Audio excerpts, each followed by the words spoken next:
حضرت شیخ الحدیث ذکریہ صاحب علیہ رحمۃ اللہ علیہ نے نہایت حیرت انگیز بیان کیا ہے، جس کا خلاصہ یہ ہے کہ مظاہر علوم سہارنپور کے ابتدائی محسنین میں سے ایک صاحب حافظ فضل حق تھے۔ ان کا تکیہ کلام تھا اللہ کے فضل سے۔ ہر کام میں یہی کہتے تھے کہ اللہ کے فضل سے یہ ہوا، اللہ کے فضل سے وہ ہوا۔ ایک مرتبہ انہوں نے حضرت مولانا مظفر صاحب رحمۃ اللہ علیہ سے صبح کو یہ عرض کیا کہ حضرت جی رات تو اللہ کے فضل سے اللہ کا غضب ہو گیا۔ حضرت بھی یہ فقرہ سن کے ہنس پڑے اور دریافت کیا کہ حافظ جی اللہ کے فضل سے اللہ کا کیا غضب ہو گیا؟ انہوں نے عرض کیا کہ رات میں سو رہا تھا اور مکان میں اکیلا ہی تھا۔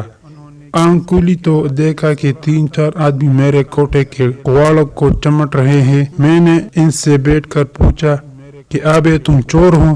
کہنے لگے ہاں ہم چور ہیں۔ میں نے کہا کہ سنو کہ میں شہر کے روسام میں سے ہوں اور مدرسہ کا خزانہ بھی میرے پاس ہے اور سارا کا سارا اسی کوٹے میں ہے، اور یہ تالا جو اس کو لگ رہا ہے یہ پیسہ کا ہے۔ تمہارے باپ دادا اسے بھی نہیں توڑنے کا، تم تو 3-4 ہو، 10-12 اور بلا اور اس تالے کو ٹکتے رہو۔ یہ ٹوٹنے کا نہ کہ جس مال کو زکوٰۃ دے دی جائے وہ اللہ کی حفاظت میں ہو جاتا ہے۔ میں نے اس مال کی زکوٰۃ جتنی واجب ہے اس سے زیادہ دے دی ہے، اس لیے مجھے اس کی حفاظت کی ضرورت نہیں، اللہ میاں اپنے آپ حفاظت کرے گے۔ حضرت جی اللہ کے فضل سے میں تو یہ کہہ کر سو گیا۔ میں جب پچھلے پہر کو اٹھا تو وہ لپٹ رہے تھے۔